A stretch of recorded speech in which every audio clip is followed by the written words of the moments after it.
Look forward to having an amazing conversation today. We have a great webinar planned. For those of you who don't know, my name is Jennifer Webb. I'm the Executive Director of Live Tampa Bay. Live Tampa Bay is a coalition of business, faith, and philanthropic leaders who've joined together with traditional frontline professionals for a single goal: to reduce the number of overdose deaths in the Tampa Bay region. We focus on counties including Hillsborough, Hernando, Citrus, Pinellas, Polk, Pasco, Manatee, and Sarasota. And so together that is our full MSA, and we are so happy to be here joined with some amazing panelists. If you work in almost any sector, it would seem that the emphasis is increasingly being placed on this idea of breaking down silos. This idea has been elevated to the rank of a professional virtue, something everyone thinks is important, but something that we may not take time to define for ourselves in our work, and most importantly, in relation to outcomes. Often when professionals talk about breaking down silos, they are talking about bringing together different sectors, like law enforcement, the justice system, and behavioral health systems, or primary care system of health, generally to achieve a single goal, like reduce the number of overdose deaths. Sometimes breaking down silos is a term used to describe creating linkages within a single sector. For example, increasing linkages within the behavioral health system of care through warm handoffs and navigation programs that connect people from emergency rooms to treatment programs to recovery services, so that individuals can sustain their recovery by increasing their recovery capital. And of course, some larger businesses use the term breaking down silos to refer to increasing coordination within their own organization. Regardless of how this term is used, the data demonstrate that when we break down silos effectively, three things can happen. Outcomes are improved.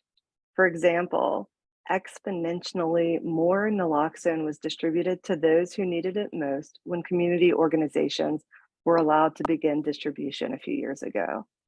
Costs are reduced.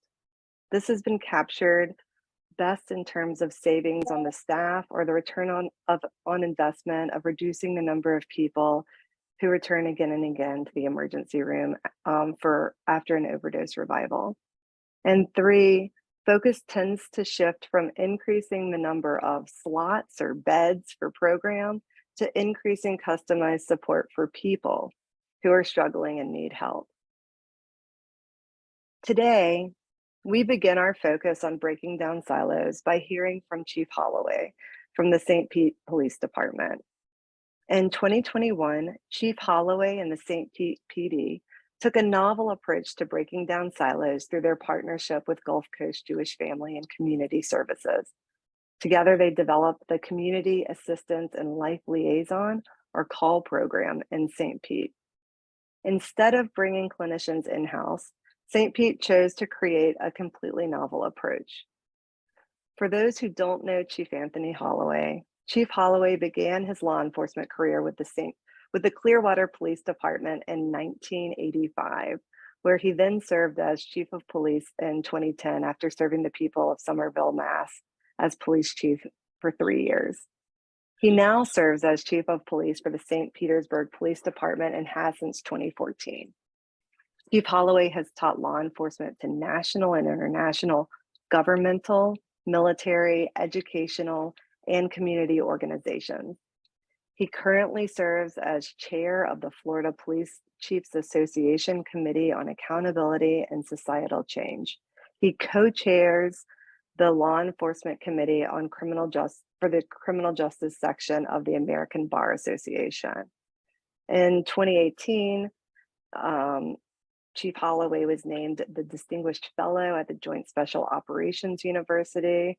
In 2021, Chief Holloway was named the 2020 Outstanding Chief Executive of the Year by the Florida Police Chiefs Association in recognition of his exceptional performance in support and advance of law enforcement profession. And just this past November, Chief Holloway was appointed Commissioner for the Florida Law Enforcement Accreditation. Please join me in viewing an interview that I did with Chief Holloway earlier. He was unable to be here today, and so we pre-recorded this interview to get a high-level understanding of the thinking of decision makers when looking at how to best partner and how to break down silos. Penn, please air the video. Chief, thank you so much for being with me this afternoon and for discussing the CALL program. For those of you who don't know, about the CALL program, can you first, what does CALL stand for? Okay, sure. So it's a Community Assistant Life Liaison program that we started here in St. Petersburg. And how long has it been going on? And give us the high-level view about the program and what it's brought to the community of St. Pete. Sure, so I'll just go ahead and give you the history of how it started. It was during the protests when Mr. Floyd was killed, and we were talking to the community leaders in the community about policing. And a lot of people were using the word defunding, and it really wasn't talking about defunding. It was really talking about how do we bring more service to the community. So I sat down with my staff, Megan McGee, Assistant Chief Gilliam, and we started talking about what type of calls that we're going to. And then as we went through the calls and listened to the communities, was people that are going through a mental health care crisis that were not violating the law, is then why are we sending police there? Yeah. And then we said, okay, who could do this the best way? Because officers get 40 hours of crisis intervention training, but that's really not enough because people are really going, because these problems that the people are dealing with have been dealing with for maybe a lifetime. So we looked at who could do this outside the police department. The police department wears enough hats already. So then we put out an RFP, request for proposal, and we had several people that applied for it, but Gulf Coast Jewish Family Services rose to the top, and we used them. So we were able to take those calls away from the police department where licensed professionals can go out and help these people through the crisis and then take them through the system so they can continue to get the care that they need. You say take those calls away from police officers. So how does that work? Who makes that decision? People are still going to continue to use 911. So they call 911. The call dispatchers are used to taking these calls. So they'll triage a call. They'll find out, first of all, is it nonviolent? Is there no criminal charges? Is there no criminal charges to be made? And then who's the best person that can handle that? If they decide this call is going to go to the call program, then they send it to the call program. And then again, is a second check. Then the navigators, that's what we call our clinician people, then the navigators will look at it and go, okay, yeah, we can go to that call. We feel safe going to that call. And then they'll respond to that call. So now it's looked at by a dispatcher. It's looked at by the person that's going to be responding, that's not law enforcement, and the supervisors. So we know that we're sending them into a safe environment. Are there any other house visits by non-law enforcement that are issued by law enforcement agencies? Is this something that is there a precedent for sending people who don't have a badge and a gun to homes, and how does this fit within that? And I think, like I said earlier, when somehow law enforcement started taking all these hats on, I always use the example, my daughter won't go to school, call law enforcement. Back in the day, a truancy officer took care of that. My son is acting up.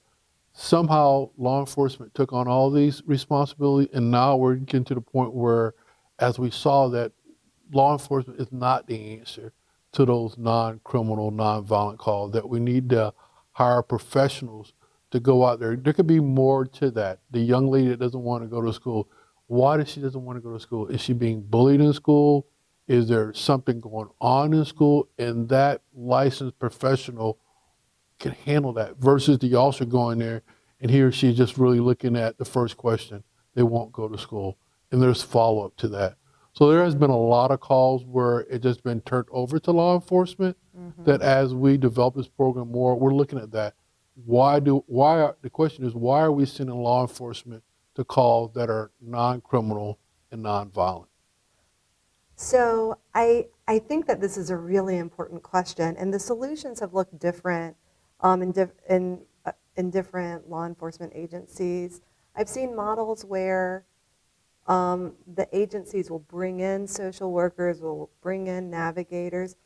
Can you walk me through your thought decision when it came to, instead of doing that, actually partnering with Gulf Coast Jewish Family and Community Services and having them really handle that piece themselves, and what it took to get you there, because it is so novel? Well, it's one of the things, again, you got to look at, and each police department is totally different, law enforcement agency is totally different, is why are we doing this? And what could be better? Because if you still keep it under law enforcement, then you're not getting rid of it, and you're not giving a service. Bring it to law enforcement, then I got to hire a major, a lieutenant, and there's someone still reporting to law enforcement. Whereas you can give it to a third party, and that third party has more resources. They know exactly what hospitals are out there, what follow-up care is out there, and we don't have that in our wheelhouse. So that's the first thing. That police chief or that sheriff, he or she's got to decide on, you know what, it's okay. I can give it to someone else. Someone else can do it better than I can do it. And that's the first step. So, and that's how you got to make it work. The next step is selling it to both parties. And what I mean selling to both parties is, first, the officers have to believe in the program, that it's going to work. Because if they don't believe in the program, then they're going to say sooner or later, I might as well do it if they're still being called. And then the second part of it is getting buy-in from the community. And we did that with a survey from USF and asking our partners, what else do you need? Because they also got to feel the benefit of calling 911 and that clinician person is coming there to help them with their problems, not calling 911. Well, I'm not getting the help that you're giving me, so I'm going to call 911 back again and get a police officer out there. So it's really educating both parts. Law enforcement, here's your wheelhouse. Community clinician workers, here's your wheelhouse. They both can still work together, but they both can work in their own separate will. I've done quite a few ride-alongs, especially when I was a state representative, and I can remember there's one call that really stuck out in my mind. The mom was on, it was a truancy call actually, and the mom was on the phone with her son and said, why are the cops and the social worker at my house? They thought I was a social worker, even though in my head I'm G.I. Jane. I guess I still present as a social worker. And what was really shocking to me was the number of calls that we responded to, and I'm sure these were self-selected. They're not going to take a state house member to calls that are potentially violent crimes, but the number that were behavioral health calls. So has this freed up time? What has this done within your police department and for your officers? And you know, now that this program has been live for a couple of years now, what are some of the results in terms of your officers' experiences, the community experience, and the folks who were calling? Well, it's freeing up the law enforcement officers here so they can do police work, that they can look at criminal calls and solve crime. What it's doing for the people that are using the services, now they're getting follow-up care, whereas the next day they don't have to call 911 again and start the process all over again, where there's navigators helping them navigate them through the system. So again, for law enforcement, now we get to do police work. We don't mind doing social work, but we're not good at it. So we've got a trained professional to take care of the social part of it. You got law enforcement to do what they're meant to do, to solve crime in the community. And over the past 2 years, what lessons have you learned, have you brought into this program? Because I'm sure that there's been some birthing pains, like with any new program. And how did you meet those challenges? And because this was such a unique program, I'm sure there were lots of community eyes. So how did you deal with that additional kind of pressure as you're rolling this out? Getting feedback from law enforcement officers, getting feedback from the community, and then the most important part is turning around and giving them the information so you can explain what the program is, not only to the community, because they don't understand it, because again, like you said, they just think it's a social worker with law enforcement, but explain to them that this is a separate from law enforcement, and then explain to the law enforcement officers that you don't have to do this, or this is another resource that you can use to help you do your job, to make you more efficient at your job. Fantastic. What you keep coming back to is like communicating with all the parties, kind of who does this the best. Are there any other considerations that you made? Well, I guess like in terms of funding. So how was it hard to convince the police department, because y'all are funding this, to move this funding to a partner and to fund this through a partner. Can you tell me a little bit about that? Because I'm sure our CEOs would be curious to know how you negotiated that and what some of the I'm assuming there was some pushback there. If you can tell me about Sure. that process. So we're not funding it. It really city council is funding it. So it's not really in our budget.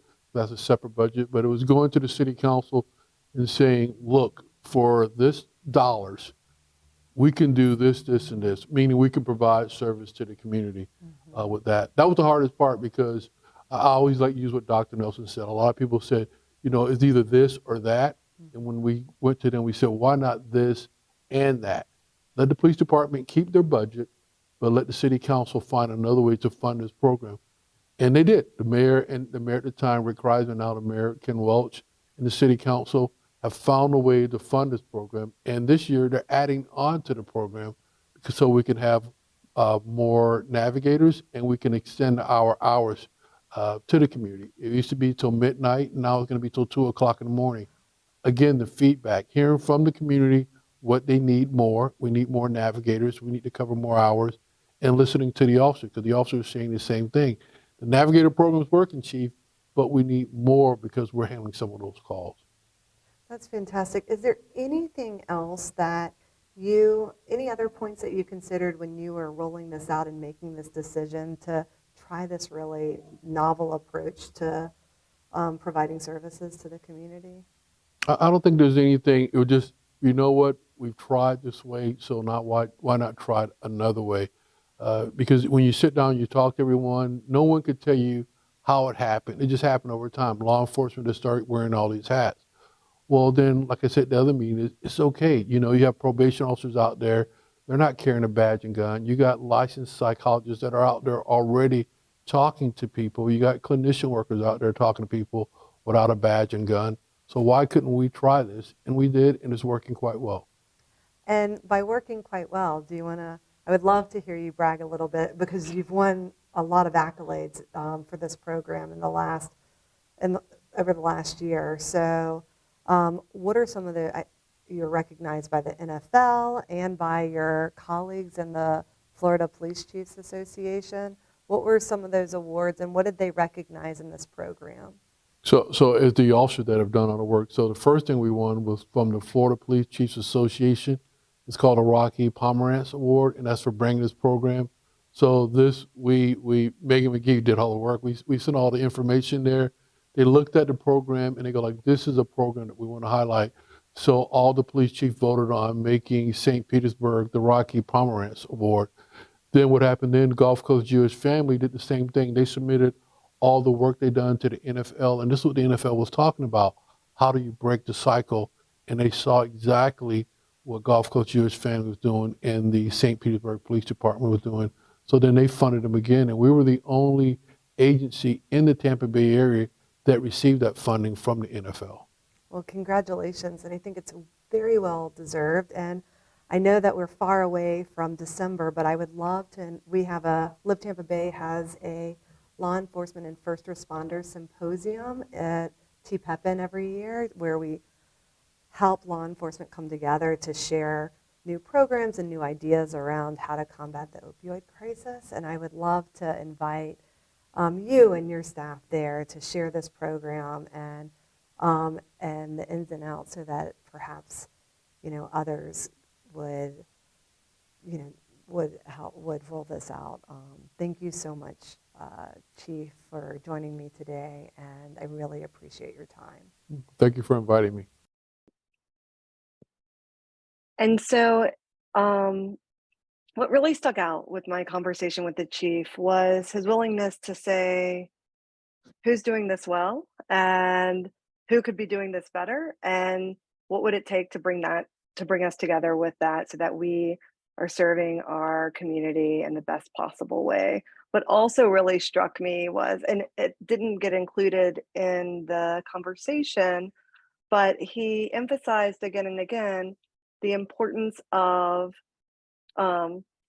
communicating with all stakeholders, but also of phasing it in. They took a extensive period of time to phase in this program. And so But to get in, and we're lucky because we have Nicole Gincho from Gulf Coast Jewish Family Services with us today, and she'll talk about the ins and outs of that. And so at this time, what I would love to do is to bring this into the next phase of our conversation, which is talking about all the ways that we seek to break down silos. To moderate this conversation, we are so lucky to have the 20-day-old new CEO of Central Florida Behavioral Health Network, Alan Davidson. Alan Davidson is a licensed mental health counselor with over 25 years of clinical experience across a variety of settings, including outpatient, specialty clinics, crisis intervention, structured outpatient programs, inpatient, psychiatric, large nonprofits, and private practice. So he has a unique skill set for figuring out how to bring people together and break down these silos. He's also provided clinical and administrative supervision to counseling students, interns, and professionals. Alan is invested in emphasizing a more integrative, dynamic, and holistic approach to behavioral health. And when he's not creating strategies for growth and improvement within our behavioral health care system, he enjoys traveling with his wife, hanging out with his dogs, cycling, and boating. Alan, thank you so much for joining us today, and I am going to give this next part of the program over to you. Great. Hey, thanks, Jen. And it was so good to hear from Chief Holloway about some of the services that they are partnering on. And so, hey, recent data suggests that the refocus on people, not necessarily building programs, is what will be required to help people sustain the recovery and thus reduce the number of overdose deaths. Multiple strategies exist to refocus on individuals, create linkages, and break down silos.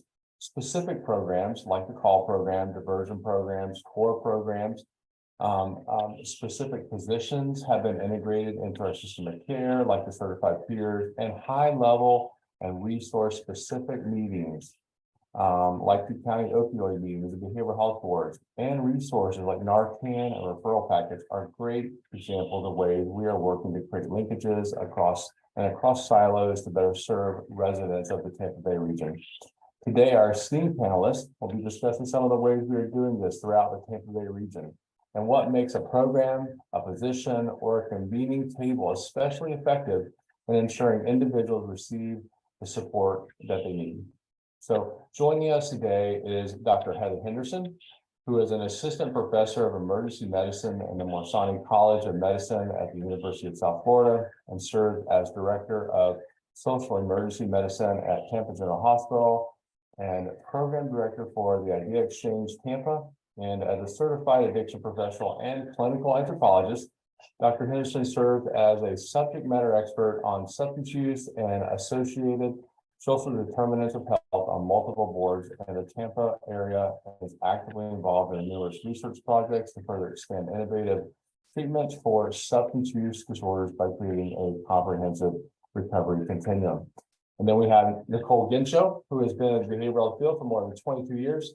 Nicole is the Vice President of Clinical Services for Gulf Coast Jewish Family Services, which oversees 12 programs in 37 counties, one of them being the CALL program. And Nicole has 2 master's degrees, one in human behavioral and a dual degree in mental health and rehab counseling from the University of South Florida. She is a licensed mental health counselor in the state of Florida and is also a certified addictions professional.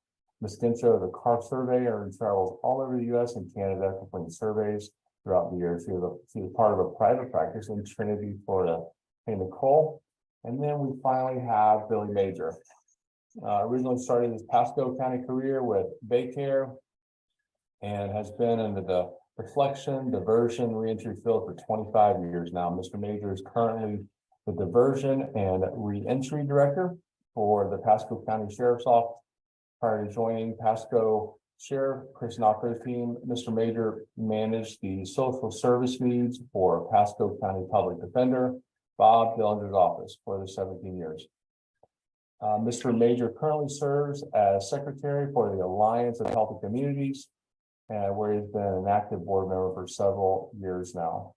And then finally, welcome Billy. And then finally, we have Craig Pithas, moved to Central Florida as a high schooler and graduated from what now is called Polk State College. If you're from Lakeland like me, it was always Polk Community College. During that time, his professional water skiing career ended early due to an undiagnosed substance use disorder. The condition continued to worsen until he discovered recovery in June of 1997, and now lives a healthy and peaceful life on the same lake in Florida that he grew up as a boy. His life's mission is to ensure that anyone impacted by drug use that is needing and wanting recovery will receive compassionate and loving support. For this reason, he helped found the recovery community organization, Polk Recovery. Welcome, Craig. So we have a few questions here. We've got 30 minutes and a lot to go through. So good afternoon, everyone. Thank you for joining this panel. Prior to the panel, again, we heard from Chief Holloway about the CALL program and his decision to partner with Gulf Coast Jewish Family and Community Services to create the CALL program. So let's start with Nicole. Hey, good afternoon, Nicole. So tell us about the program, navigators, what are your hours, what kind of calls do you receive? Sure. I think Chief Holloway did a great demonstration of all of our services. I'll just elaborate on some of the things that he shared. The Community Assistance and Life Liaison program responds to non-criminal, non-violent calls that come through 911 channels. As we all know, we tell our kids and family members, when you have an emergency, call 911, and sometimes those emergencies are social work needs. We operate right now from 8 a.m. to 12 a.m. 7 days a week, but we're happy to share, as Chief Holloway said, that we're going to be extending those hours. We're going to be starting October 1, responding until 2 a.m. Our calls right now are averaging about 81% having a mental health component or need. 9% are youth related, whether that's truancy or a disorderly juvenile. 6% are a neighbor dispute, although that neighbor dispute sometimes has undertones of a mental health need. Maybe they believe they're being recorded or someone's intentionally doing something, and so there's de-escalation required. 2% are homeless needs, some kind of response to maybe needing food, shelter, or something of that sort. And then 2% have a substance use requirement. In addition to responding to 911 calls, we also offer law enforcement an officer referral system. And that's when they go out to a criminal call and respond to some sort of criminal activity, but in being in the home, they identify that there may be a social work need.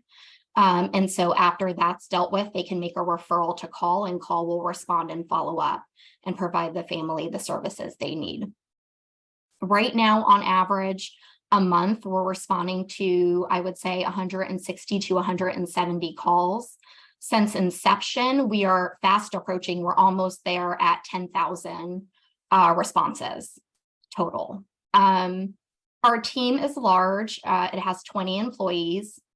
16 of those are navigators, that term that Chief Holloway spoke about.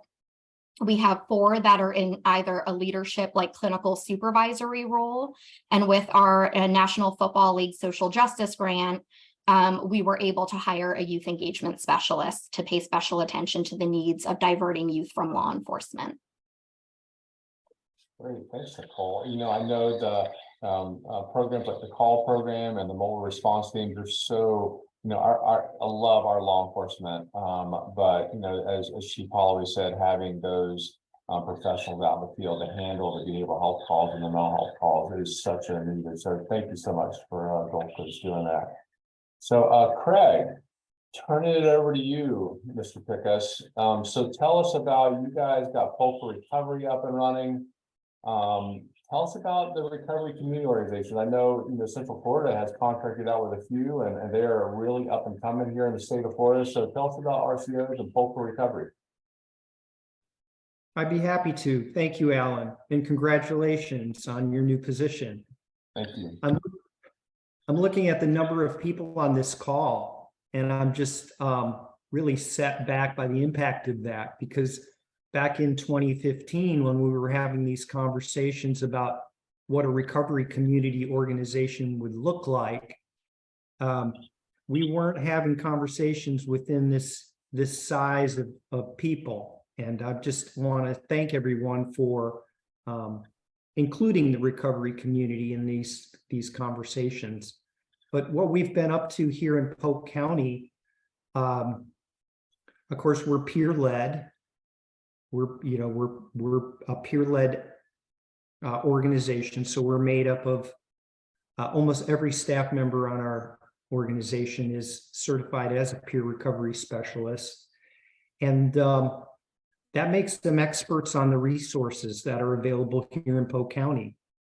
The RCO, the Recovery Community Organization, actually basically acts as a central hub that enables all of the different providers to put their fingers on all of the various resources through the help of peer specialists and what they do best. So we specialize in recovery. It's all we do. Big part of what we do as well is we advocate for community services that focus on recovery. We mentor, we model recovery so that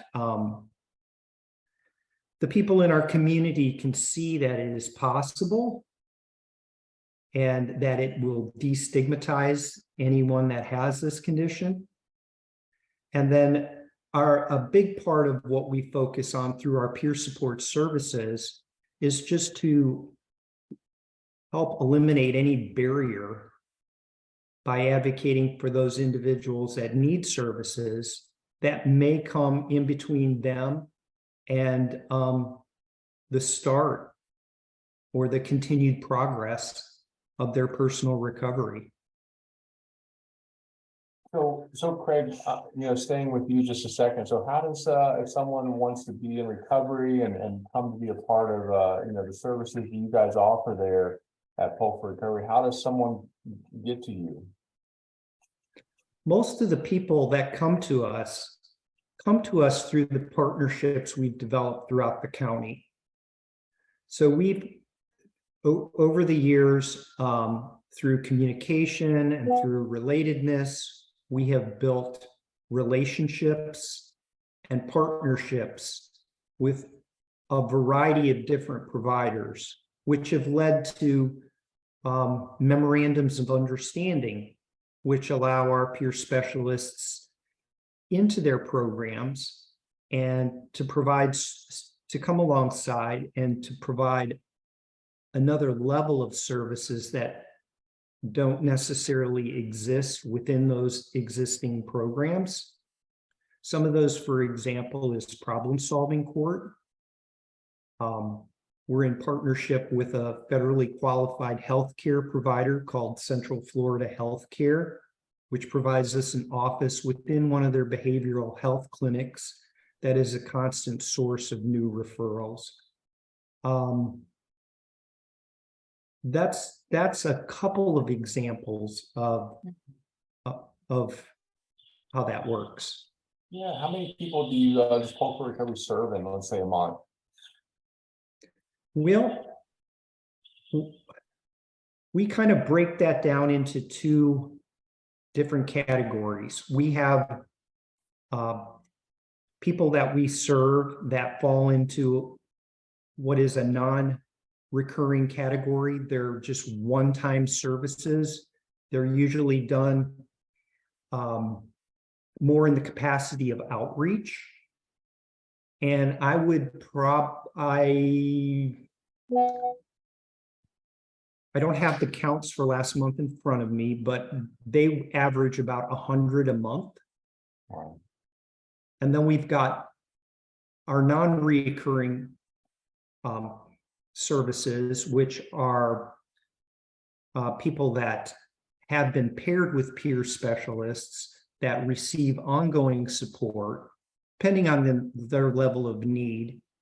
And the non-recurring services, the counts for an average month are probably somewhere around half that much. That's great. Well, thanks, Craig, for what you're doing over there in Polk County.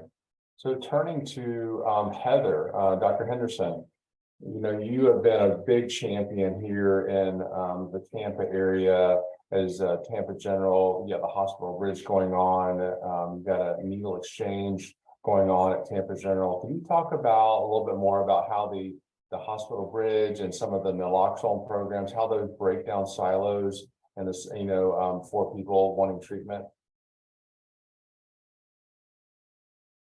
Yeah, of course. So I think the hospital bridge, which is basically a program that allows best practice treatments to be available to people who are struggling with substances when they come to the emergency room and are admitted to the hospital. They receive that treatment in the hospital, and then it has allowed us the opportunity as a hospital to engage with multiple community treatment partners by forming memorandums of understanding where we are actually a partner in the treatment. We can do longitudinal analysis, we can keep people in a system of care. So that right there is a silo where it could be quite difficult to communicate with emergency medicine or a hospital when you have a person who is at a treatment center, for example, or a residential treatment center. Just verifying someone's medication dose who has had a recent hospital visit could have been a nightmare scenario. So breaking down those silos really expedites care for people experiencing substance use issues. And I think naloxone or Narcan is a really important part of that. To me, Narcan gets a conversation started, and open conversations reduce stigma, right? Like, what is this medication? What is it used for? Why is it not medically viewed as enabling someone to use drugs? There's also many places that could really benefit from increased Narcan availability. A most salient example is high schools, right? We know that experimentation happens and that supply can be very dangerous, especially for people who are newer to using drugs. And also something that we don't often think about is this access could also help students who may find a parent acutely overdosed who is experiencing issues with substance use as well. So this is an example of breaking down silos that has the potential to like round out youth prevention services and introduce an element of harm reduction as well. Thanks, Dr. Anderson, for what you're doing. Turning over to Billy Major, you know, I'm pretty excited to come to Billy. You know, he does a lot in just convening meetings in the community, and I say all the time here at Central Florida that what we get accomplished in the network is because of the relationship we have, and you know, and Billy has a lot of those. So Billy, can you tell us about Pasco ASAP? You know, who comes, what happens there? You know, how can people get involved? It's good to see you, Alan, and thank you for those kind words, and congratulations, of course. So the Alliance for Substance Addiction Prevention started off approximately about 15 years ago, and it was a handful of people that were looking to engage and create awareness, prevention, and do something about underage drinking. At the time, that was a reoccurring issue, of course, but also where the grant monies were available. And so what we've seen over the past approximate 15 years is an evolution of addressing various topics in fields within substance misuse. So there's been a spectacular growth and response from the community here in Pasco. We're currently, you know, I've been around long enough. I got cobwebs on me, so I can say this is the greatest response from Pasco County I've ever seen since I've been around in tackling a lot of and addressing a lot of the ongoing issues within substance misuse. We have a growth within our board membership. You know, we started off with just a handful of people, and now we're up to a variety of members who touch upon education, touch upon law enforcement, touch upon the medical field, who touch upon a parent, people in recovery themselves. There's so many different fields that make up who we are as a coalition, as board members. It's quite spectacular to be a part of, and just to step aside and to take it all in over all these years. So Billy, sticking with you, what does success look like for the Pasco ASAP organization and meeting? Well, not to be too redundant, but I think one of the most notable things that come to mind is that, again, the evolution within the coalition itself, starting from underage drinking to being able to capture the community, the county as a whole, and hit all of the pertinent gaps and where we're struggling is within the substance misuse field. So I would say that the growth within the coalition itself has found success, but also the ability to find synergy within all of the stakeholders and all of the partners within Pasco County that have allowed growth within various events, various projects, various meetings. I mean, there's meetings happening every week, every month. This coalition has done so well. And I hear it, I'll boast for a moment here.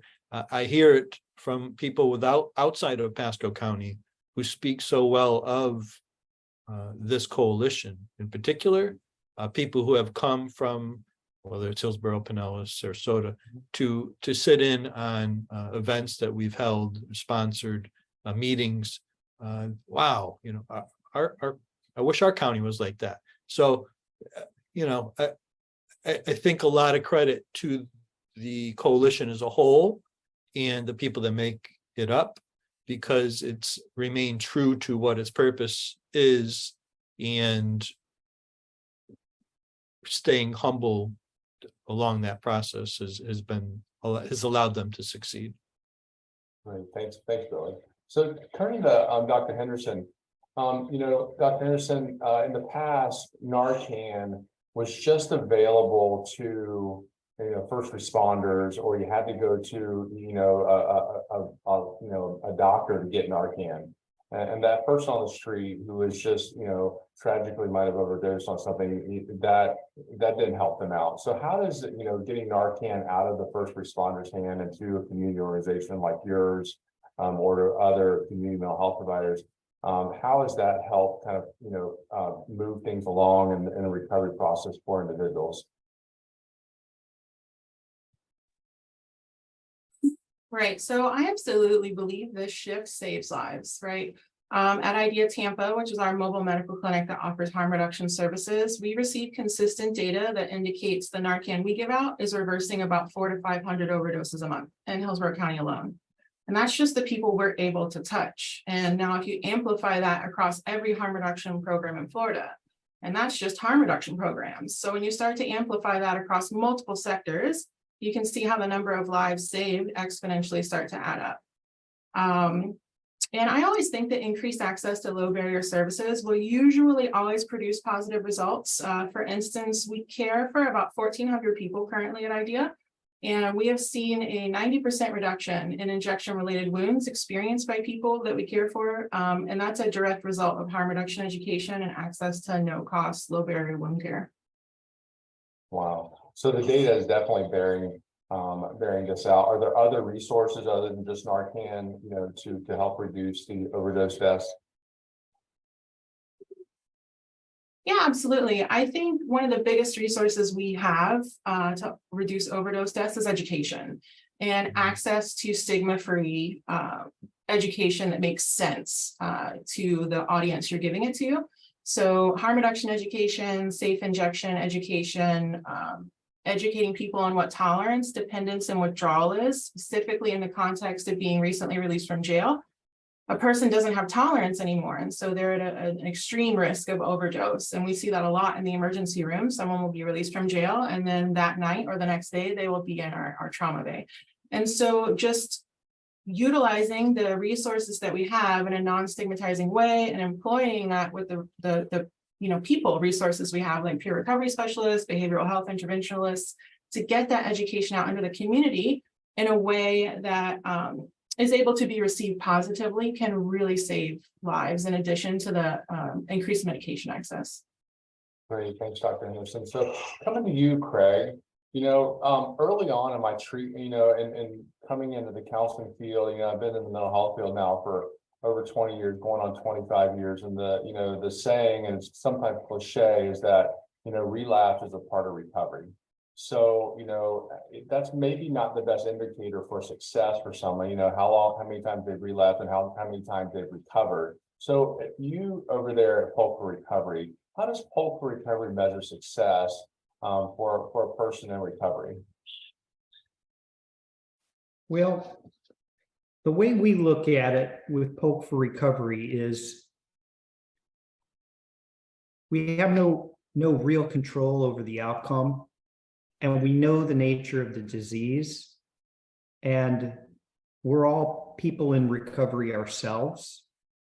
We've been consumers of all of these services, but even then, relapse is a pretty natural and almost expected occurrence. So we kind of look at it as being seed planters.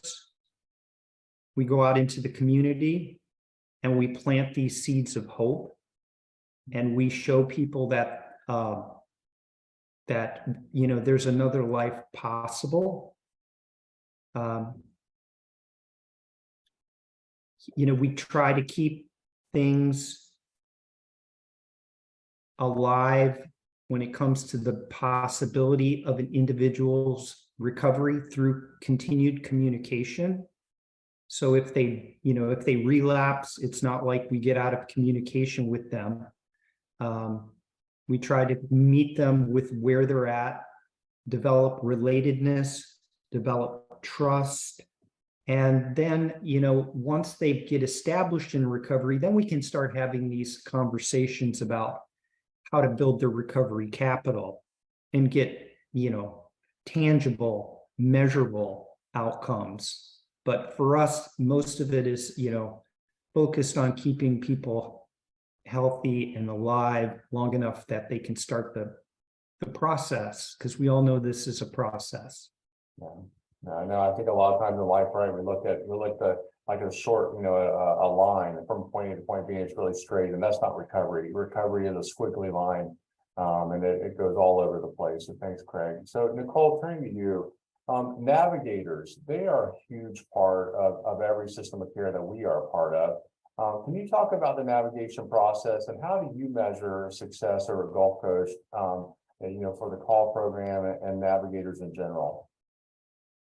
Yeah, I think the role of navigator is exactly what the name denotes. The system of care can be complicated for those of us that work in it. And so helping someone be ready during whether it's an addiction crisis or mental health crisis, get through and seek treatment and support is really what the intention of a navigator is. For us, and I like the way that Craig said it, those entering services, whether it's through 911 and call, are in different stages of change, of readiness to address their addiction. And, that is a process and it's a journey. And so the navigators, we consider success maintaining contact with them and being there to support them for whatever stage they're ready for, whether that's counseling, detox, inpatient services, doesn't matter. We preemptively check on them. So we're reaching out to them before there is even an identified need once they establish on a caseload with call. And so success for us is just that they feel like they have that open channel of communication, and we're helping them when they can feel alone and it's difficult to navigate the system on their own. Great, thanks, Nicole. So kind of opening the floor up. So, and maybe we'll kick it here to Nicole, and then we can just kind of tag and get to the other three people here. So data, it tells a story. I love data. As we look, data informs funding. It informs our legislators on how they distribute funding to our communities. How does Gulf Coast do that data, and then what kind of data are you guys collecting over at Gulf Coast? Sure. We use an electronic health record to collect a whole lot of data, whether it's demographic related, success outcomes and measures. Some of the ones that are important to us is the amount of Baker Acts we're decreasing in the community, really, really important to us is we see success when someone makes it to that first appointment. And so we track those success rates, that they are making it there, that we're not just making the appointment and then they can't get there because it's in a month from now, or transportation is an issue. So paying attention to those things. And in addition, Chief Holloway talked about being a partnership. We are only one component of data tracking. We also meet with the comm center, the 911 center, to cross-reference their data with ours and St. Pete PD's. And I think it's important to routinely meet and look at that, because then you're going to see trends and patterns, and you can adjust and pivot accordingly to make sure that your data is impactful and you're making the changes that are necessary that the community needs. Okay. So Heather, what about you? What about your data?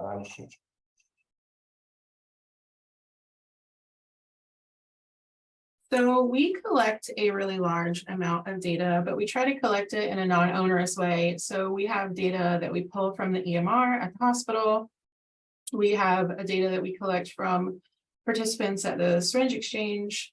And then we try to parse all that together to paint a picture of how our impact is being experienced in Hillsborough County. We do ethnographic interviewing with participants of our services. We do longitudinal analysis of linkage. So not only to the first appointment, but is that person still engaged in a system of care or has successfully completed treatment at 90 days? So we follow a person up to 90 days and peer recovery services are available to that person during that whole 90 days from our team. And I think it's really important to have these sorts of outcome measures and ways for people to report data back qualitatively. Like, for instance, our Narcan program, they will tell us word of mouth that they've used our Narcan to reverse an overdose, or conversely, they can let us know anonymously. We have a postcard that the postage is already paid. It tells you in pictorial form how to reverse an overdose. They can just drop that into the mailbox, and we get those back constantly every day. And so we're able to triangulate our data in a way that's not just qualitative and not just quantitative, but it's both of those things in a mixed methods way. Great, thanks, Heather. So, I'm looking at our clock, we're running out of time. And I don't want, Jen to come slap my hand because we've gone over. So just being respectful of time here. So as we wrap up here, I'm going to kind of rapid fire here. So Nicole, Heather, Craig, and Billy, can you just give me like one barrier to breaking down silos, and then your hope for the future for breaking down silos? So, Craig, I'll start with you. One barrier, one hope. One barrier, one hope. One barrier, one hope. The barrier that I see is we've got all these service providers out there doing all of this incredible work. But the barrier seems to always circle back to how can we include people that can help us do the work that we do already even better, instead of just relying on ourselves? How can we create team and teamwork more throughout our communities than already exists? And my hope is that I've already seen a significant shift take place in this over the last several years, and I hope that it'll continue to move that direction in a strong and effective way. Right, thanks, Craig. Billy, one barrier, one hope. Oh boy. Barrier, I would probably say fear, which leads to, oftentimes to stigma.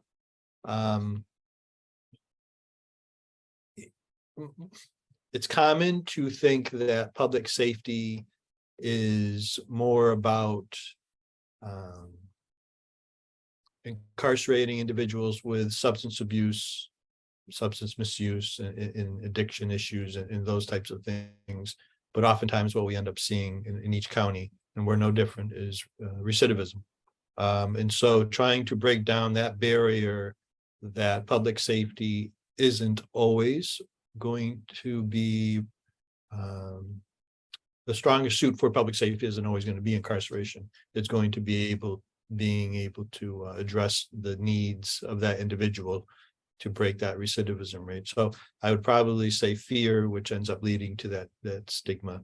Hope, as I said earlier, Pasco County has never been so diligent in trying to improve the amount of services that are being provided and tackling issues that they've never tackled before. And so I can honestly say that, and it's exciting for myself and exciting for the coalition and for many people, because we're seeing a lot of boots on the ground and a lot of efforts being made from the top to the bottom.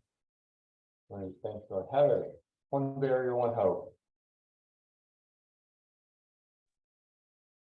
Yeah, so to echo what Billy said, I think the barrier that I see is fortunately already being addressed, and the hope I have is being realized, right? So the barrier that I see most often, especially in the community from a harm reduction perspective, is that drug use is still largely structured under the umbrella of criminal justice, right? And so that does create a lot of concern to even access services. Are my plates going to be run while I'm at the program? And like, what is going to happen to me if someone overdoses around me? Am I going to be arrested if I reverse that overdose? So there's just a lot of issues, right, with still housing that under a criminal justice model. But we can see the really excellent work by law enforcement just on this call to address that, right? And then in the recovery community, people are working with law enforcement to develop hotspot maps for Narcan distribution. So that's changing, fortunately. And then my hope that I think is already being realized is respecting and valuing lived experience and integrating the viewpoints and perspectives of people in recovery and in the recovery community into what treatment looks like, should be, what recovery means. Recovery is a continuum, and understanding that there are many different definitions of recovery, and going directly to the people who need services and asking them, what do you need from me, instead of creating services that may not make sense. Great, thanks, Heather. And finally, Nicole. One barrier, one hope. Sure. I'm gonna build a little bit off what Billy said in terms of fear. I think we've learned from the call program that you have to be willing to do things in a new, innovative way to break down silos. That, you know, you can't keep doing the same thing over and over again, expecting a different result. So I think that we're on track to break down that barrier. We're doing a good job, but there's still more work to be done. And then I would say for hope, I think we need, I hope for more change agents like Chief Holloway to come to the table and be willing to kind of dip their toe in the scary deep end of making changes. When there's more people willing to do that and take a chance, I think that the silos will be broken down and will facilitate some solid change. Thanks, Nicole. Well, thank you so much, Nicole, Heather, Craig, and Billy, for joining us today. And with that, Jen, I'll turn it back to you. Excellent. Perfect timing, Alan. And what a compelling conversation. I wish we had another hour. But in the last 2 minutes, I just want to give a couple of updates for upcoming things and to thank all of our panelists. This was such an exciting conversation. I've been watching the chat. Folks are trying to find out exactly how they can go and watch a Pasco ASAT or go and attend a Pasco ASAT meeting, and how they can get, you know, Heather's number to talk about bridge programs and things like that. And this is what this is about. These are what these spaces are about, because this space in itself is a convening space, a space to break down silos, welcome people in. Next time, breaking down silos is great. Having money to break down silos and being more creative in funding is also really great and a really essential part of making sure that these partnerships are sustainable. So please join us on August 17th, which is another Thursday, for our next webinar, which will be about creative funding. And that again will be 12 to 1. You can register. We'll be sending out emails to register. And also part of breaking down silos is bringing in new partners, expanding our front line. And for Live Tampa Bay, we are doing that through bringing in our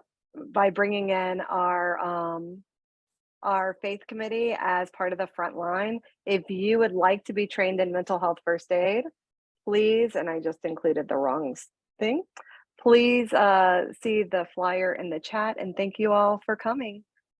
I appreciate it.